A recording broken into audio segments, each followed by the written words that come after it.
نحمده ونستعينه ونؤمن به ونتوكل عليه ونعوذ بالله من شرور أنفسنا ومن سيئات أعمالنا من يهده الله فهو المهتدي ومن يضلل فلن تجد له وليا مرشدا وأشهد أن لا إله إلا الله وحده لا شريك له وأشهد أن محمدا عبده ورسوله أرسله بالهدى ودين الحق ليظهره على الدين كله ولو كره المشركون.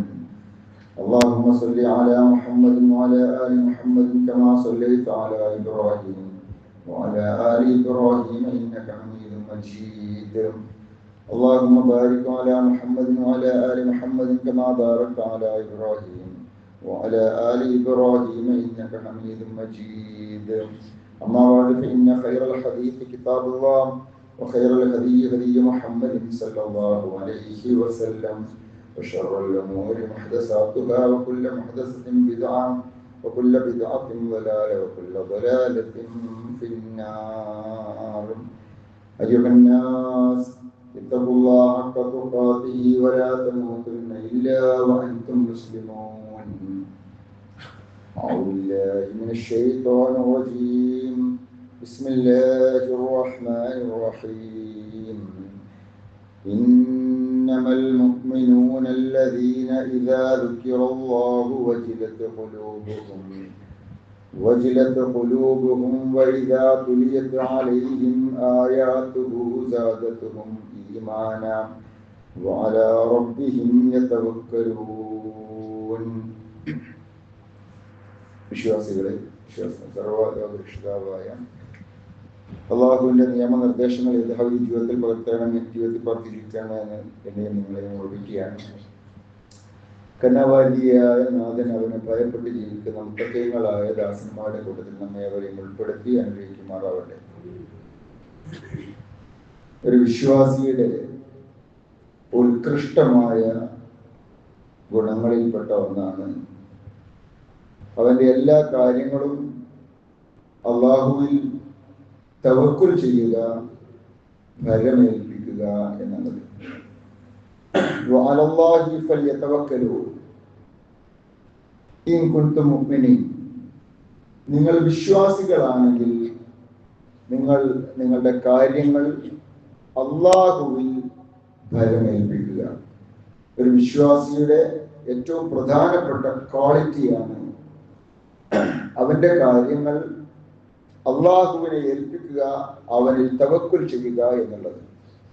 വിശുദ്ധ ഖുർആനിലെ സൂറ അൽ ഫുർഖാനിലൂടെ അള്ളാഹു പറയുന്നു, വതവക്കൽ അലൽ ഹയ്യിൽ ലദീ ലാ യമൂത്ത്. നിങ്ങൾ എന്നെന്നും ജീവിച്ചിരിക്കുന്നവനായ, ഒരിക്കലും മരിക്കാത്തവനായ റബ്ബിൽ നിങ്ങളുടെ കാര്യങ്ങൾ ഫലമേൽപ്പിക്കുക. വസബ്ബിഹ് ബിഹംദിഹി. അവന്റെ വാചകങ്ങൾ, സ്തുതി വാചകങ്ങൾ നിങ്ങൾ പറയുക, അവനെ നിങ്ങൾ പ്രകീർത്തിക്കുക, അവനെ നിങ്ങൾ തസ്ബീഹ് ചെയ്യുക. വകഫാ ബിഹി ബിദുനൂബി ഇബാദിഹി ഖബീറ. അല്ലാഹു തീർച്ചയായിട്ടും അവന്റെ അടിമകളുടെ പ്രവർത്തികളെ കുറിച്ച്, പാപങ്ങളെ കുറിച്ച് സൂക്ഷ്മമായ ജ്ഞാനമുള്ളവനാണ്. റസൂലുള്ളാഹി സ്വല്ലല്ലാഹു അലൈഹി വസല്ലമയോടുള്ള അല്ലാഹുവിന്റെ കൽപ്പന ഫതവക്കൽ അലല്ലാഹ്. പ്രവാചകരെ, താങ്കളുടെ കാര്യങ്ങൾ അല്ലാഹുവിൽ ഫലമേൽപ്പിക്കുക. ഫതവക്കൽ അലല്ലാഹ് ഇന്നക അലൽ ഹഖിൽ മുബീൻ. തീർച്ചയായിട്ടും താങ്കൾ ശരിയായ മാർഗത്തിലാണുള്ളത്, ശരിയായ സത്യത്തിലാണുള്ളത്. അതുകൊണ്ട് താങ്കൾ ഭയപ്പെടേണ്ടതില്ല, വിഷമിക്കേണ്ടതില്ല. എല്ലാ കാര്യങ്ങളും താങ്കൾ അല്ലാഹുവിൽ ഫലമേൽപ്പിച്ചോളൂ. റസൂലുള്ളാഹി സ്വല്ലല്ലാഹു അലൈഹി വസല്ലം പ്രാർത്ഥിക്കാറുണ്ടായിരുന്നതായിട്ട് ഹദീസ് നമുക്ക് വായിക്കുവാൻ സാധിക്കുന്നു. അല്ലാഹുമ്മ ലക അസ്ലംതു. അല്ലാഹുവേ, എൻ്റെ എല്ലാ കാര്യങ്ങളും ഞാൻ നിന്നിൽ സമർപ്പിച്ചുകൊണ്ട് നിനക്കിതാ ഞാൻ കീഴൊതുങ്ങിയിരിക്കുന്നു. വബിക ആമൻതു. നിന്നിൽ ഞാൻ പൂർണ്ണമായും വിശ്വസിച്ചിരിക്കുന്നു. വഅലൈക തവക്കൽതു. അല്ലാഹുവേ, നിന്നിലാണ് ഞാൻ എൻ്റെ എല്ലാ കാര്യങ്ങളും തവക്കുൽ ചെയ്തിരിക്കുന്നത്, ഭരമേൽപ്പിച്ചിരിക്കുന്നത്. വഇലൈക അനബ്തു. തീർച്ചയായിട്ടും ഞാൻ പശ്ചാത്തപിച്ച് മടങ്ങുന്നത് നാഥ നിന്നിലേക്കാണ് എന്ന് റസൂലുള്ളാഹി സ്വല്ലല്ലാഹു അലൈഹി വസല്ലം പ്രാർത്ഥനയിൽ ഉൾപ്പെടുത്താറുണ്ടായിരുന്നു എന്ന ഹദീസുകൾ നമുക്ക് കാണുവാൻ സാധിക്കുന്നു. പ്രിയപ്പെട്ടവരെ, തവക്കുൽ എന്ന് പറയുന്നത് കേവലമായ ഒരു വാക്കല്ല. തൻ്റെ എല്ലാ കാര്യങ്ങളും നിർവഹിക്കുവാൻ തനിക്ക് സ്വന്തമായി കഴിയില്ല എന്നും അത് പൂർത്തിയാക്കുവാൻ സാധിക്കുന്നവൻ അള്ളാഹു മാത്രമാണ് എന്നും വിശ്വസിച്ചുകൊണ്ട് അള്ളാഹുവിനെ കാര്യങ്ങൾ ഏൽപ്പിച്ചു കൊടുക്കലാണ് തവക്കുൽ എന്ന് പറയുന്നത്. ഒന്നും ചെയ്യാതിരിക്കലല്ല തവക്കുൽ. എല്ലാം അള്ളാഹുവിൽ ഏൽപ്പിച്ചുകൊണ്ട് നമ്മളൊന്നും പ്രവർത്തിക്കാതിരിക്കുക എന്നുള്ളത് തവക്കുലല്ല. അത് ഇസ്ലാം അംഗീകരിക്കുന്നുമില്ല. മറിച്ച് താൻ ചെയ്യാനുള്ളത് പൂർണ്ണമായി ചെയ്ത ശേഷം അതിന്റെ വിജയത്തിന് വേണ്ടി ഇനി എന്തൊക്കെയാണോ ബാക്കിയുള്ളത് അത് തനിക്കറിയാത്ത കാര്യങ്ങളാണ്, അത് അള്ളാഹുവിനെ ഏൽപ്പിക്കുക. അതാണ് തവക്കുൽ എന്നുള്ളത് കൊണ്ട് ഉദ്ദേശിക്കുന്നത്. ഇപ്പോ ഒരു കച്ചവടക്കാരൻ അവൻ ഒരു ബിസിനസ് പുതുതായിട്ട് ആരംഭിക്കുന്നു, അല്ലെങ്കിൽ തൻ്റെ ഉള്ള ബിസിനസ്സിന് ഒരു ബ്രാഞ്ച് തുടങ്ങുന്നു. അതിനു വേണ്ടി ഒരുപാട് സാധനങ്ങൾ അവൻ കളക്ട് ചെയ്തു, വാങ്ങി ശേഖരിച്ചു വെച്ചു. ഇനി ഉദ്ഘാടനത്തിന് കാത്തിരിക്കുകയാണ്. ആ സമയത്ത് ഒരു പക്ഷേ അവൻ പ്രതീക്ഷിച്ചതിനപ്പുറത്തായി എന്തും സംഭവിക്കാം. സാധനങ്ങൾക്ക് അപ്രതീക്ഷിതമായി വില കൂടാം, അല്ലെങ്കിൽ കുറയാം. കച്ചവടം പ്രതീക്ഷിച്ചതുപോലെ ലഭിച്ചില്ല എന്ന് വരാം. കട തുറക്കാൻ സാധിച്ചില്ല എന്ന് വരാം. നാട്ടിലുണ്ടാകുന്ന എന്തെങ്കിലും പ്രശ്നങ്ങൾ, രാഷ്ട്രീയ ചലനങ്ങൾ, ഇതൊക്കെ അവന്റെ ബിസിനസ്സിനെ ബാധിച്ചേക്കാം. അപ്പോ അവൻ എന്താ ചെയ്യേണ്ടത്? അതുകൊണ്ട് ഞാനൊന്നും ചെയ്യുന്നില്ല എന്ന് പറഞ്ഞ് നിൽക്കാൻ പറ്റുമോ? ഇല്ല. അവൻ ചെയ്യാനുള്ളതെല്ലാം അവൻ ചെയ്തതിന് ശേഷം, പടച്ചോനെ എന്റെ പരമാവധി ഞാൻ പ്രവർത്തിച്ചിട്ടുണ്ട്, ബാക്കി കാര്യങ്ങൾ ഇതാ നിന്നെ ഭരമേൽപ്പിക്കുന്നു. ഇതാണ് തവക്കുൽ. ഒരു കർഷകൻ അവൻ ഭൂമി പാകപ്പെടുത്തുന്നു, അതിൽ വിത്തിറക്കുന്നു, അതിന് അവന്റെ ഭാഗത്ത് നിന്ന് ചെയ്യേണ്ട കാര്യങ്ങളൊക്കെ ചെയ്യുന്നു. ഇനി മഴ വർഷിപ്പിക്കേണ്ടത് അല്ലാഹുവാണ്, വിത്തിനെ മുളപ്പിക്കേണ്ടത് അല്ലാഹുവാണ്, അത് വിളവെടുത്ത് വരുന്ന സമയത്ത് അതിന് നല്ല വിളവുണ്ടാക്കേണ്ടത് അല്ലാഹുവാണ്, അതിന് നല്ല വിലയുണ്ടാകുവാൻ വേണ്ടി അള്ളാഹുവിന്റെ തൗഫീഖ് വേണം. ഇതിലൊന്നും അവന് കാര്യമായിട്ടൊന്നും ചെയ്യാനില്ല. അപ്പോ അതൊക്കെ അവൻ ആരെ ഏൽപ്പിക്കണം? അള്ളാഹു ഏൽപ്പിക്കണം. എങ്ങനെയാ ഏൽപ്പിക്കേണ്ടത്? ഈ കാര്യങ്ങളൊക്കെ അവൻ ചെയ്തതിന് ശേഷമാണ് ബാക്കി കാര്യങ്ങൾ അവൻ അള്ളാഹുവിനെ ഏൽപ്പിക്കേണ്ടത്. ഇതൊന്നും അവൻ ചെയ്യാതെ എനിക്ക് നല്ല മണ്ണുണ്ട്, നല്ല വിളവുണ്ടായിക്കോട്ടെ, നല്ല വിളവുണ്ടാവാൻ വേണ്ടിയിട്ട് ഞാൻ എല്ലാ കാര്യങ്ങളും അള്ളാഹിനെ ഏൽപ്പിച്ചു എന്ന് പറഞ്ഞാൽ അത് തവക്കുലല്ല.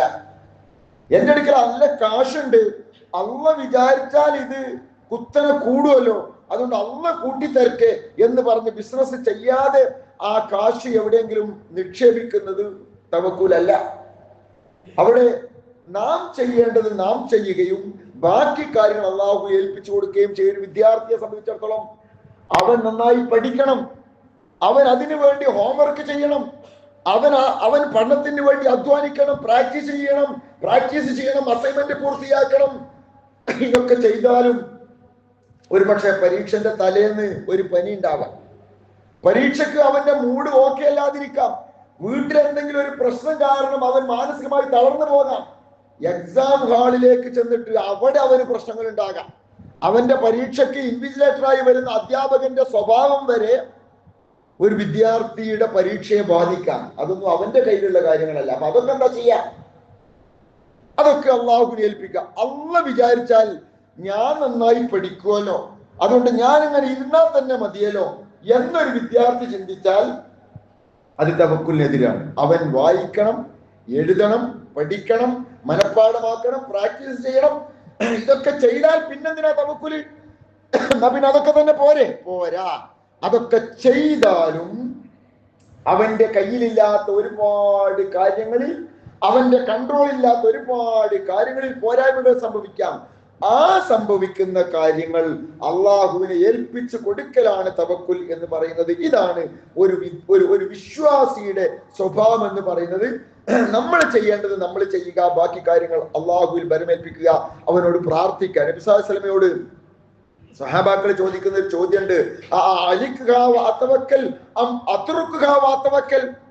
ഒട്ടകത്തെ ഞാന് കെട്ടിയിടണോ അതല്ല തവക്കുലാക്കിയാ മതിയോ? കെട്ടിയിടണോ അതോ തവക്കുലാക്കിയാൽ മതി? നബി സല്ലല്ലാഹു അലൈഹി വസല്ലം പറഞ്ഞ മറുപടി കെട്ടിയിട്ടോ തവക്കുലാക്കണ്ട എന്നോ തവക്കുലാക്കിക്കോ കെട്ടിയിടണ്ട എന്നോ അല്ല. നബി സല്ലല്ലാഹു അലൈഹി വസല്ലം രണ്ടും ചേർത്തുകൊണ്ട് ആദ്യം കെട്ടിയിട്, ബാക്കി കാര്യങ്ങൾ അള്ളാഹുവിൽ തവക്കുലാക്കുക. അതെന്തിനാ കെട്ടിയിട്ടാ പിന്നെ തവക്കുലാക്കണത്? കെട്ടിയിട്ടാലും ചിലപ്പോ പ്രശ്നങ്ങൾ ഉണ്ടായേക്കാം. ആ കാര്യങ്ങൾ അള്ളാഹുവിൽ ഭരമേൽപ്പിക്കണം. എന്നാൽ കെട്ടാതെ തവക്കുലാക്കുക എന്ന് പറയുന്നതോ അത് അവൻ ചെയ്യേണ്ട പാർട്ട് അവൻ ചെയ്യാതെ അള്ളാഹു എല്ലാം ചെയ്തോളും എന്ന് ചിന്തിച്ചിരിക്കലാണ്. അങ്ങനെയുള്ള ഒരു വിഭാഗം നബി സല്ലല്ലാഹു അലൈഹി വസല്ലമയുടെ കാലത്തുണ്ടായിരുന്നു. പള്ളിയിൽ ഇങ്ങനെ വന്നിരിക്കും, ഞങ്ങളെല്ലാം അള്ളാഹുവിൽ തവക്കുലാക്കിയാണ്. നബി സല്ലല്ലാഹു അലൈഹി വസല്ലം അവരോട് പറഞ്ഞത് ശരിയല്ല, നിങ്ങൾ പുറത്ത് പോകണം, ജോലി ചെയ്യണം, അധ്വാനിക്കണം, എന്നിട്ടാണ് തവക്കുൽ ചെയ്യേണ്ടത്. അപ്പൊ അതാണ് ഇസ്ലാമിന്റെ തവക്കുൽ. നബി സല്ലല്ലാഹു അലൈഹി വസല്ലം അടുക്കൽ വന്നിട്ട് യാചിക്കുന്ന ഒരു സഹോദരൻ നബി സല്ലല്ലാഹു അലൈഹി വസല്ലം പറഞ്ഞയക്കാണ്. എന്താ വീട്ടിലുള്ളതെന്ന് ചോദിച്ചു. വീട്ടില് ഉള്ളത് അന്വേഷിച്ച് കിട്ടിയപ്പോ അത് വിറ്റപ്പോ 2 ദിർഹം കിട്ടി. ആ 2 ദിർഹമിന് 1 ദിർഹമിന് വീട്ടില് വീടർക്ക് ഭക്ഷണം വാങ്ങാൻ പറഞ്ഞു. 2ാമത്തെ ദിർഹമിന് ഒരു മഴു വാങ്ങാൻ പറഞ്ഞു. അതിനൊരു പിടിയിട്ട് അതൊരു കോടാലിയാക്കി മാറ്റിയിട്ട് അധ്വാനിച്ച് ജീവിക്കാൻ പറഞ്ഞു. അപ്പോ ഒരു വിദ്യാർത്ഥിയായിരിക്കട്ടെ, അധ്യാപകനായിരിക്കട്ടെ, ബിസിനസ്സുകാരനായിരിക്കട്ടെ, കർഷകനായിരിക്കട്ടെ, ഏത് ഫീൽഡിൽ ജോലി ചെയ്യുന്നവരായിരിക്കട്ടെ, അവരുടെ കാര്യങ്ങൾ അവർ ചെയ്തതിന് ശേഷം ബാക്കി അള്ളാഹുവിൽ തവക്കുൽ ചെയ്യുക. ഇത് ചെയ്താൽ ഇസ്ലാം പഠിപ്പിക്കുന്ന ഒരുപാട് ഗുണങ്ങളുണ്ട്. ഒന്നാമത്തേത് അയാൾക്ക് ജീവിതത്തിന് മനസ്സമാധാനം കിട്ടുന്നുള്ളതാണ്. ഏറ്റവും കൂടുതൽ ജീവിതത്തിന് സ്വസ്ഥത അനുഭവിക്കാൻ സാധിക്കുക, സമാധാനം ലൈഫിൽ കിട്ടുക, ഒരു ശാന്തിയും ഒരു സുഖവും ഒക്കെ ലൈഫിൽ അനുഭവിക്കാൻ സാധിക്കുക തവക്കുലുള്ള ആളുകൾക്കാണ്. അല്ലാത്ത ആളുകൾക്ക് ഭയങ്കരമായ ഉത്കണ്ഠയായിരിക്കും. പടച്ചോനെ, അല്ലെങ്കിൽ ദൈവമേ ഇനിയിപ്പോ എന്താകും, ദൈവമേ എന്ന് വിളിക്കാത്ത മനുഷ്യന്മാരുണ്ട്, പടച്ചോനെ എന്ന് വിളിക്കാത്ത മനുഷ്യന്മാരുണ്ട്. അവർക്ക് ആകെ ആശങ്കയാണ്, ഡിപ്രഷനിലാണ്, ആൻസൈറ്റിയാണ്. എന്താകും?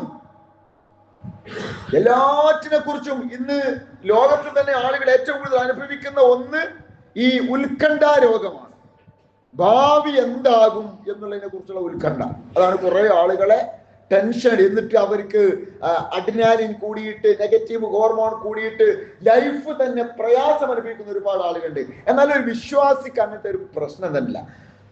അവനെ സംബന്ധിച്ചിടത്തോളം അവൻ ചെയ്യാനുള്ളത് അവൻ ചെയ്തു, ബാക്കി തവക്കൽത്തു അലല്ലാഹ്. ഇനി എന്ത് വന്നാലും അല്ലാഹ് എന്റെ കൂടെ ഉണ്ട് എന്നുള്ളൊരു ബോധം ഉണ്ടല്ലോ, അതിലൂടെ ഒരു വിശ്വാസിക്ക് ലഭിക്കുന്ന സമാധാനമാണ് തവക്കുൽ കൊണ്ടുള്ള ഏറ്റവും വലിയ ഗുണം. ഇമാം ഇബ്നു ഖയ്യിം റഹ്മത്തുള്ളാഹി അലൈഹി വിശദീകരിക്കുന്നുണ്ട്, മൻ സദഖ തവക്കുലുഹു അലല്ലാഹ് ഫീ ഹുസൂലി ഷൈഇൻ നാലഹു.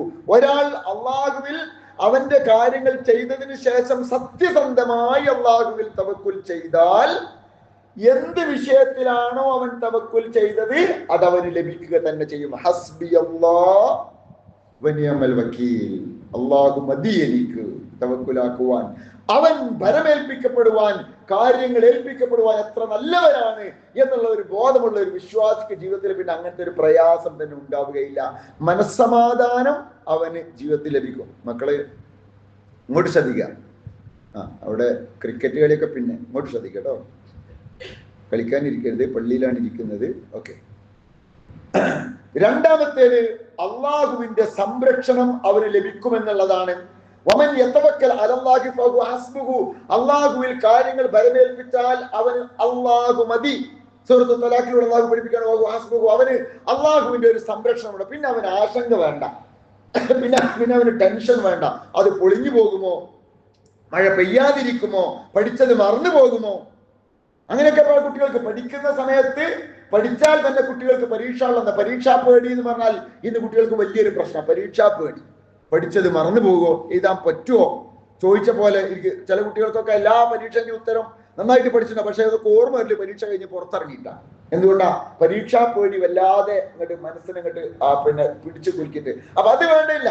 നമ്മൾ ചെയ്യാനുള്ള കാര്യങ്ങൾ നമ്മൾ ചെയ്താൽ പിന്നെ നമ്മൾ പടച്ചവനോട് പ്രാർത്ഥിച്ച് അല്ലാഹുവേ എന്ന് പറഞ്ഞ അള്ളാഹുവിൽ തവക്കുൽ ചെയ്താണ്ട് ഇറങ്ങിയാൽ പിന്നെ അവൻ എന്ത് വേണ്ടതില്ല, പ്രയാസം. അവൻ അള്ളാഹുവിൻ്റെതായ ഒരു സംരക്ഷണം ഉണ്ടാകും. ഒരു അള്ളാഹുവിൽ നിന്നുള്ള ഒരു സുരക്ഷിതത്വം അവന് ലഭിക്കുക തന്നെ ചെയ്യും. അതാണ് തവക്കുലിന്റെ രണ്ടാമത്തെ ഗുണം. മൂന്നാമത്തെ പണ്ഡിതന്മാർ പഠിപ്പിക്കുന്നു, അള്ളാഹു തവക്കുൽ ചെയ്യുന്ന ആളുകളെ ഇഷ്ടപ്പെടുന്നു, സ്നേഹിക്കുന്നു. ഫൈദാ അസംത ഫതവക്കൽ അലല്ലാഹ്. തീരുമാനിച്ചു കഴിഞ്ഞാൽ, ബിസിനസ് തുടങ്ങാൻ തീരുമാനിച്ചു, മകളെ കെട്ടിക്കാൻ തീരുമാനിച്ചു, ആ ജോലിയിൽ കയറാൻ തീരുമാനിച്ചു, ഈ ജോലി വേണ്ടാന്ന് തീരുമാനിച്ചു, ഈ ബിസിനസ് നിർത്താൻ തീരുമാനിച്ചു, മറ്റേ ബിസിനസ് തുടങ്ങാൻ തീരുമാനിച്ചു, എന്ത് തീരുമാനിക്കാലോ. ഒരു ദിവസം നമ്മൾ ഒരുപാട് തീരുമാനങ്ങൾ എടുക്കുന്നുണ്ട്. അങ്ങനെ ഒരു തീരുമാനം എടുത്തു കഴിഞ്ഞാൽ പിന്നെയും വസ്വാസം ഉണ്ടാവും ചില ആളുകൾക്ക്. അതിന്റെ ആവശ്യമില്ല. ചിന്തിച്ചിട്ടാണ് തീരുമാനം എടുക്കേണ്ടത്. തീരുമാനം എടുത്തു കഴിഞ്ഞാൽ പിന്നെ അള്ളാഹുവിൽ ബരമേൽപ്പിക്കാൻ അള്ളാഹുവിന് ഏറെ ഇഷ്ടമാണ് അള്ളാഹുവിൽ തവക്കുൽ ചെയ്യുന്ന ആളുകളെ. പടച്ചോനെ ഞാൻ നിന്നെ ഏൽപ്പിച്ചുട്ടോ, ഞാൻ നിന്നെ ഏൽപ്പിച്ച സാധാരണ മനുഷ്യന്മാരുണ്ടാവും, അവര് ചെയ്യാനുള്ളതൊക്കെ അവർ ചെയ്താൽ പിന്നെ അതിനിപ്പോ എന്തിനാ ഞാൻ ആശങ്കപ്പെടണേ, ഞാൻ പടച്ചോനെ ഏൽപ്പിച്ച കാര്യമില്ല. പടച്ചോനോട് അവർ നേർക്ക് നേരെ പറയും, റബ്ബെ ഞാനത് എന്നെ ഏൽപ്പിച്ചു കേട്ടോ. അത് ആ ഉള്ളിൽ നിന്ന് വരുന്നൊരു വർത്താനാണ്. അതാണ് തവക്കുൽ എന്ന് പറയുന്നത്. അങ്ങനത്തെ ആളുകൾക്ക് പിന്നീട് ഒന്നും ഭയപ്പെടേണ്ടില്ല. അള്ളാഹു അവരെ സ്നേഹിക്കും. സൂറ ആലി ഇമ്രാൻ. മാത്രമല്ല ഹറാമുകളിൽ നിന്ന് അവർ സംരക്ഷിക്കപ്പെടും. തവക്കുൽ ചെയ്ത ആളുകൾക്ക് പിന്നെ തന്റെ ഉപജീവനത്തെ കുറിച്ച്, തന്റെ ഭക്ഷണത്തെ കുറിച്ച്, തനിക്ക് എന്ത് ലഭിക്കുമെന്നതിനെ കുറിച്ച് ആശങ്ക ഉണ്ടാവേണ്ടതില്ല. തന്റെ ഉപജീവനം അള്ളാഹു നിശ്ചയിച്ചതാണ് എന്ന ഉറപ്പ് അവനുണ്ടെങ്കിൽ പിന്നെ അവൻ എന്ത് ചെയ്യൂല, തെറ്റായ വഴിക്ക് ഭക്ഷണം ഉണ്ടാക്കാനോ ഭക്ഷണം കഴിക്കാനോ പോകൂല. അപ്പോ അവന്റെ ഉപജീവനത്തിൽ ഹലാല് മാത്രമേ തവക്കുലുള്ള ഒരാൾ ഭക്ഷിക്കുള്ളൂ എന്ന് പണ്ഡിതന്മാർ പറയുന്നു. അഞ്ചാമത്തെ കാര്യം, പിശാച് അവനെ സ്വാധീനിക്കുകയില്ല. തവക്കുൽ ചെയ്ത ആളെ പിശാച് സ്വാധീനിക്കുകയില്ല. ഇന്നഹു ലൈസ ലഹു സുൽത്താനൻ അലല്ലദീന ആമനു, വിശ്വാസികളുടെ മേൽ അവന്, ആർക്ക്, പിശാചിനും യാതൊരു സ്വാധീനവുമില്ല. വാലാ റബ്ബിഹിം യതവക്കലൂൻ, അല്ലാഹുവിൽ ബരമേൽപ്പിച്ച ആളുകളുടെ മേൽ പിശാച് സ്വാധീനിക്കുകയില്ല. സൂറത്തുൻ നഹ്ലിലെ 99 തുടർന്ന് പറയുന്നു, ഇന്നമാ സുൽത്താനുഹു, ഇനി അല്ലാഹു സ്വാധീനിക്കുക ആരാണെന്നറിയോ, അലല്ലദീന യതവല്ലൗനഹു, അവനെ പിശാചിനെ രക്ഷാധികാരിയാക്കിയ ആളുകളെ, വല്ലദീന ഹും ബിഹി മുശ്രികൂൻ, അല്ലാഹുവിൽ പങ്കു ചേർക്കുന്ന ആളുകളെയാണ് പിശാച് സ്വാധീനിക്കുക. അല്ലാഹുവിൽ തവക്കുൽ ചെയ്ത ഒരാളെ സംബന്ധിച്ചിടത്തോളം അവനെ പിശാച് സ്വാധീനിക്കുകയില്ല. പിശാചിന്റെ സ്വാധീനത്തിൽപ്പെട്ട് അവൻ തെറ്റായ കാര്യങ്ങളിലേക്ക് പോവുകയില്ല എന്നുള്ളത് പണ്ഡിതന്മാർ വിശദീകരിക്കുന്നു. ആറാമത്തെ കാര്യം, നാളെ പരലോകത്ത് വിചാരണ കൂടാതെ സ്വർഗത്തിൽ കിടക്കുന്ന 70,000 ആളുകളെ കുറിച്ച് റസൂലുള്ളാഹി പറയുന്നുണ്ട്. 70,000 ആളുകൾ നാളെ പരലോകത്ത് അള്ളാഹുവിന്റെ കോടതിയിൽ വിചാരണ കൂടാതെ സ്വർഗത്തിൽ കിടക്കും. വിശദീകരിക്കാണ്, ഹുമുല്ലദീന ലാ യസ്തർഊൻ, ആരാണ് അവർ? ഈ 70,000 ആളുകൾ ആരാ? ഒന്ന്, മന്ത്രിക്കാൻ വേണ്ടി പോവാത്തവര്. നമ്മുടെ നാട്ടിലൊക്കെ മന്ത്രവും മന്ത്രവാദവും ഭയങ്കരമാണ്. ഇസ്ലാമില് പറഞ്ഞിട്ടുള്ള, പഠിപ്പിച്ചിട്ടുള്ള ചില ഇസ്ലാമികമായ മന്ത്രങ്ങളുണ്ട്. ഇപ്പൊ ഉറങ്ങാൻ കിടക്കുന്ന സമയത്തുള്ള പ്രാർത്ഥനകൾ, അങ്ങനെയുള്ള മന്ത്രങ്ങളൊക്കെ ഉണ്ട്. രോഗിയെ സന്ദർശിച്ച് നമ്മൾ ആ രോഗിക്ക് വേണ്ടി പ്രാർത്ഥിക്കേണ്ടത്. അതല്ലാതെ തെറ്റായ മന്ത്രത്തിന് വേണ്ടി പോകുന്ന ആളുകളുണ്ട്. അത്തരം ആളുകളല്ല അവര്. തവക്കുൽ ചെയ്ത ആളുകള് ശരിയല്ലാത്ത നിലക്കുള്ള മന്ത്രവാദത്തിന്റെ പിന്നാലെ പോവില്ല. എത്ര മാന്ത്രികന്മാരാണ് ഓരോ മുക്കിലും മൂലയിലും കൊടിയും അടയാളവും വെച്ച് ചികിത്സക്കിരിക്കുന്നത്. അതൊക്കെ ഒരു മന്ത്രവാദമാണ്. അത്തരം കാര്യങ്ങൾക്ക് ഇവർ പോകില്ല. രണ്ടാമത് നബിയുടെ കാലത്തൊക്കെ ഉണ്ടായിരുന്ന ഒന്നാണ്, ഇന്നുണ്ട് പക്ഷിനോട്ടം. പക്ഷി എങ്ങനെ പറത്തുക, വലത്തോട്ട് പറന്നാൽ ഹൈറ്, ഇടത്തോട്ട് പറന്നാൽ ഷെറ്, അതല്ലെങ്കിൽ അമ്പടിക്കുക, അങ്ങനെയൊക്കെയുള്ള ഓരോ രീതികളുണ്ട്. ഇന്നുണ്ട് കൈ നോക്കാൻ വേണ്ടി പോകുന്നവരും പക്ഷികളെ കൊണ്ട് പറയിപ്പിക്കുന്നവരും. പക്ഷിക്കെല്ലാം അറിയാമെന്ന് ചിന്തിച്ചിട്ട് പക്ഷി കാടെടുത്തിട്ട് ആ കാട് നോക്കിയിട്ട് ഒരുത്തൻ അല്ലെങ്കിൽ ഒരുത്തി ആ പക്ഷിയെ പോലെ സംസാരിച്ചിട്ട് ആളുകൾ വിശ്വസിപ്പിക്കുന്ന ഏർപ്പാടുകളുണ്ട്. അതൊക്കെ തവക്കുലിനെതിരാണ്. അത്തരം ആളുകൾക്ക് അല്ലാതെ വലാ റബ്ബിഹിം യതവക്കലൂൻ. അപ്പം പക്ഷിനോട്ടത്തിന് പോവാതെ, അതേപോലെ തന്നെ മന്ത്രവാദത്തിന് പോവാതെ എല്ലാ കാര്യങ്ങളും അള്ളാഹുവിൽ ബരമേൽപ്പിച്ചിട്ടുള്ള 70,000 ആളുകൾ നാളെ പരലോകത്ത് അള്ളാഹുവിന്റെ സ്വർഗത്തിൽ വിചാരണ കൂടാതെ സ്വർഗത്തിൽ കിടക്കും. ഇത് പറഞ്ഞപ്പോ ഒക്കാശ എന്ന് പറയുന്ന എന്ന് പറയുന്ന സ്വഹാബി സദസ്സിലുണ്ടായിരുന്നു. അദ്ദേഹം നബി സല്ലല്ലാഹു അലൈഹി വസല്ലമയോട് പറഞ്ഞു, നബിയെ, അന മിൻഹും യാ റസൂലല്ലാഹ്, ഞാൻ ആ കൂട്ടത്തിൽ ഉണ്ടാകും നബി. ഏത് 70,000 ആൾക്കാര് വിചാരണയില്ലാതെ സ്വർഗത്തിൽ കിടക്കുമല്ലോ, ആ കൂട്ടത്തിൽ എന്നെ കൂട്ടുമോ? ആ കൂട്ടത്തിൽ ഞാൻ പെടുവോ? ഞാൻ ഈ പറഞ്ഞ ക്വാളിറ്റിയൊക്കെ ഉള്ള ആളാണ്. ഞാൻ മന്ത്രവാദത്തിന് വേണ്ടി പോവാറില്ല, ഞാൻ പക്ഷിനോട്ടത്തിന് പോവാറ്. അതുകൊണ്ട് എന്നെ അതിൽ ഉൾപ്പെടുത്താൻ വേണ്ടി നിങ്ങൾ പ്രാർത്ഥിക്കോ? നബി സല്ലല്ലാഹു അലൈഹി വസല്ലം പറഞ്ഞു, ഖാല നഅം, അതെ താങ്കൾ അതിലുണ്ട്. അള്ളാഹുവിന്റെ വായിന്റെ അടിസ്ഥാനത്തിൽ റസൂലുള്ളാഹി സ്വല്ലല്ലാഹു അലൈഹി വസല്ലം പറയുന്നത് അതെ താങ്കൾ അതിലുണ്ട് എന്ന് ഉക്കാശയോട് റസൂലുള്ളാഹി പറഞ്ഞു. ഉക്കാശ എന്ന് പറഞ്ഞാൽ നബി സല്ലല്ലാഹു അലൈഹി വസല്ലമയുടെ കൂടെ അപ്പുണ്ടായിരുന്ന ഒരു സ്വഹാബിയ. ആ സഹാബി ചോദിക്കണം, നബിയെ എന്നെ അതിൽ ചേർത്താൻ വേണ്ടി പ്രാർത്ഥിക്കോ, ഞാൻ അതിൽ പെടുവോ? അപ്പൊ നബി സല്ലല്ലാഹു അലൈഹി വസല്ലം പറഞ്ഞു, അതെ, താങ്കൾ അതിലുണ്ട്. ഇത് കേട്ട വേറൊരു സ്വഹാബി വേറെ ആളെന്നിട്ട് പറഞ്ഞു, ഫഖാല അമിൻഹും, ഞാനും കൂടി അതിലുണ്ടാകും നബിയെ. അപ്പൊ റസൂലുള്ളാഹിന്റെ മറുപടി പറഞ്ഞു, കാല സബഖക ഉക്കാശ, ഇല്ല, ആ അവസരം ഒരാൾക്കേ ഉള്ളൂ, അത് ഉക്കാശ കൊണ്ടുപോയി. സബഖക ഉക്കാശ, ഉക്കാശ താങ്കളെ മുൻകടന്നു എന്ന് വെച്ചാൽ ഒരാൾക്ക് അത് സന്തോഷ വാർത്ത അറിയിക്കാൻ വേണ്ടി അള്ളാഹ് ഏൽപ്പിച്ചിട്ടുണ്ടായിരുന്നു. ആ ചാൻസ് ഉക്കാശക്ക് കിട്ടി. ആദ്യം ചോദിച്ച ഉക്കാശ. ചില നല്ല കാര്യങ്ങൾ അങ്ങനെയാ, ആദ്യം ചോദിക്കുന്ന ആളുകൾക്ക് കിട്ടും. ആ ഒരു സൗഭാഗ്യം ഉക്കാശയ്ക്ക് ലഭിച്ചു. സബഖക ഉക്കാശ, ഇനി താങ്കൾക്ക് അതിന് അവസരമില്ല എന്ന് നബി സല്ലല്ലാഹു അലൈഹി വസല്ലം ആവശ്യം അവസാനിപ്പിച്ചു. അപ്പൊ അവിടെ പറയുന്ന രണ്ട് കാര്യം ഇതാണ്: അള്ളാഹുവിൽ തവക്കുൽ ചെയ്യുകയും തെറ്റായ കാര്യങ്ങൾക്ക് പോവാതിരിക്കുകയും ചെയ്താൽ അവർക്ക് അവരെ സംബന്ധിച്ചിടത്തോളം അള്ളാഹു നബി സല്ലല്ലാഹു അലൈഹി വസല്ലം അറിയിക്കാണ്, 70,000 ആളുകൾ വിചാരണ കൂടാതെ സ്വർഗത്തിൽ കിടക്കും തവക്കുൽ ചെയ്ത ആളുകളാണ്. ആ ആളുകൾ ഉൾപ്പെടാൻ ഇതിലൂടെ സാധിക്കും. അപ്പൊ ആ രീതിയിൽ നമ്മൾ നമ്മുടെ കാര്യങ്ങൾ കൃത്യമായിട്ട് അള്ളാഹുവിൽ വരമേൽപ്പിക്കുക എന്നാണ് ഈ സംഭവത്തിലൂടെ നബി സല്ലല്ലാഹു അലൈഹി വസല്ലം പഠിപ്പിക്കുന്നത്. ഏഴാമത് തവക്കുൽ ചെയ്യുന്ന ആളുകൾക്കുള്ള ഒരു ഗുണം പണ്ഡിതന്മാർ പറയുന്നു, ലൗ അന്നകും കുൻതും തവക്കലൂന അലല്ലാഹി ഹഖ്ക തവക്കുലിഹി, നിങ്ങൾ നിങ്ങളുടെ കാര്യങ്ങൾ അല്ലാഹുവിൽ ശരിയായ രീതിയിൽ ഭരമേൽപ്പിച്ചാൽ ലറസഖകുമുല്ലാഹു ലറസഖ്തും കമാ തുർസഖു ത്വയ്ർ തഗ്ദു ഖിമാസൻ വതറൂഹു ബിതാന, അല്ലാഹു പക്ഷികൾക്ക് ഫുഡ് കൊടുക്കുന്നത് പോലെ നിങ്ങൾക്ക് ഫുഡ് തരും. പക്ഷികൾക്ക് ഭക്ഷണം കൊടുക്കുന്നത് പോലെ അള്ളാഹ് നിങ്ങൾക്കും ഭക്ഷണം തരും. പക്ഷിക്ക് അള്ളാഹ് റിസ്ക് കൊടുക്കണ്ടല്ലോ. അതെങ്ങനെയാ? ആ പക്ഷിക്ക് അള്ളാഹു എങ്ങനെയാണോ റിസ്ക് കൊടുക്കുന്നത് അതേപോലെ നിങ്ങൾക്കും അള്ളാഹ് റിസ്ക് തരും. എന്ത് നിങ്ങൾ ചെയ്താൽ? നിങ്ങൾ അള്ളാഹുവിൽ തവക്കുൽ ചെയ്താൽ. അപ്പൊ ചില ആളുകൾ മനസ്സിലാക്കിയത് പക്ഷിക്ക് റിസ്ക് കൊടുക്കുക എന്ന് പറഞ്ഞാൽ പക്ഷി വതക്കുന്നില്ല, കൊയ്യുന്നില്ല, കഴിക്കുന്നല്ലേ ഉള്ളൂ. അല്ല, നബി സല്ലല്ലാഹു അലൈഹി വസല്ലം വിശദീകരിച്ചു. പക്ഷി എന്താ ചെയ്യുന്നത്? അതിരാവിലെ ഒഴിഞ്ഞ മേടയുമായി പക്ഷി ജോലിക്കാണ്ട് ഇറങ്ങിയാണ്. എന്താ പക്ഷിന്റെ ജോലി? എവിടെയാണോ തനിക്കുള്ള ഭക്ഷണമുള്ളത് അവിടെ പോയി അത് കണ്ടെത്തുക. ആ കണ്ടെത്താനുള്ള ജോലിയുമായി പക്ഷി ഇറങ്ങണം. അതാണ് നാം ചെയ്യാനുള്ളത്. നാം ചെയ്യാൻ, അല്ലാതെ പക്ഷി കൂട്ടിലിരുന്നിട്ട് ഫുഡും കെട്ട് വരട്ടെ എന്ന് പക്ഷി ഓർഡർ കൊടുക്കുക, അപ്പൊ ഫുഡ് അല്ലാ വായിലോട്ട് കൊണ്ടു കൊടുക്കുക അല്ല ചെയ്യുന്നത്. പക്ഷി പറന്ന് തിരഞ്ഞ് ചിക്കി ചികഞ്ഞ് എവിടെയൊക്കെ തനിക്ക് ബാക്കി വെച്ച ഒരു നെൽമണിയോ ഒരു അരിമണിയോ ഉണ്ടോ അത് കണ്ടെത്തി, അത് കണ്ടെത്താൻ വേണ്ടി അന്വേഷിച്ചു കൊണ്ടേയിരിക്കാണ്. ഒഴിഞ്ഞ മേടയുമായി പക്ഷി രാവിലെ പോകും. നിറഞ്ഞ വയറുമായിട്ട് നിറഞ്ഞ മേടയുമായിട്ട് പക്ഷി വൈകുന്നേരം തിരിച്ചു വരും. അങ്ങനെയാണ് അള്ളാഹ് പക്ഷിക്ക് ഫുഡ് കൊടുക്കുന്നത്. അങ്ങനെയാ നമുക്കും തരും എന്ന് പറഞ്ഞാൽ അതിന്റെ അർത്ഥം എന്താ? രാവിലെ നമ്മളെ ജോലിക്ക് ഇറങ്ങണം. തവക്കുൽ ചെയ്യുന്ന ആളും ജോലി ചെയ്യണം, അധ്വാനിക്കണം, വർക്ക് ചെയ്യണം. അവർക്കാണ് നല്ല റിസൾട്ട് ഉണ്ടാക്കാൻ പറ്റുക. ഇതാണ് നബി സല്ലല്ലാഹു അലൈഹി വസല്ലം പഠിപ്പിക്കുന്നത്.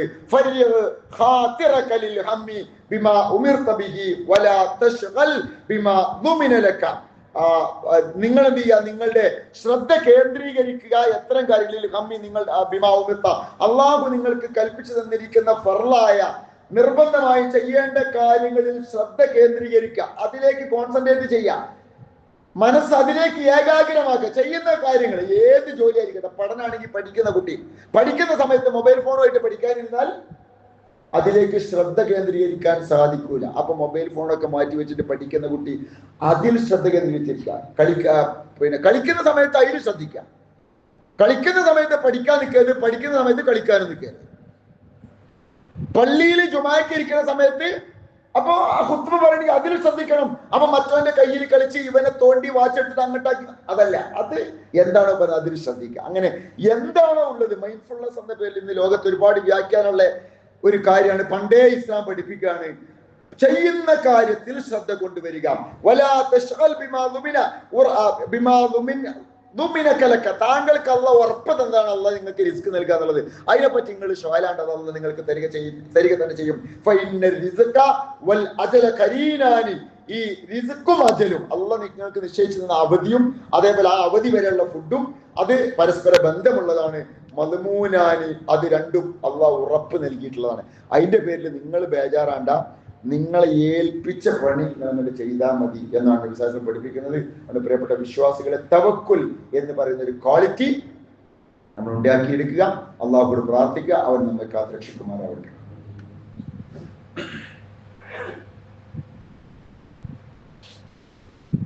അൽഹംദുലില്ലാ വസ്സലാത്തു വസ്സലാമു അലാ റസൂലില്ലാ വഅലാ ആലിഹി വസ്വഹ്ബിഹി അജ്മഈൻ. അമ്മാ ബഅദ്. ഒരിക്കൽ കൂടി അള്ളാഹുവിന്റെ നിയമനിർദ്ദേശം ജീവിതത്തെ പ്രദർശിക്കുകയാണ്. നബി സല്ലല്ലാഹു അലൈഹി വസല്ലം തവക്കുലിനെ കുറിച്ച് ഒരുപാട് സംസാരിച്ചു. വിശുദ്ധ ഖുർആൻ സൂറത്ത് അംഫാൽ രണ്ടാമത്തെ ആയത്തിലൂടെ പഠിപ്പിച്ചു. ഇന്നമൽ മുഅ്മിനൂനല്ലദീന ഇദാ ദുക്കിറല്ലാഹു വജിലത് ഖുലൂബുഹും. വിശ്വാസികൾ അള്ളാഹുവിനെ കുറിച്ച് ഓർത്തു പോയാൽ അവരുടെ ഹൃദയം വിറക്കും. വൈദാ തുലിയത്ത് അലൈഹിം ആയാത്തുന, നമ്മുടെ ദൃഷ്ടാന്തങ്ങൾ, നമ്മുടെ ആയത്തുകൾ അവരുടെ മേൽ ഓതിക്കേൽപ്പിക്കപ്പെട്ടാൽ സാദത്തുഹും ഈമാന, വിശ്വാസികൾക്ക് ഈമാൻ വർദ്ധിക്കും.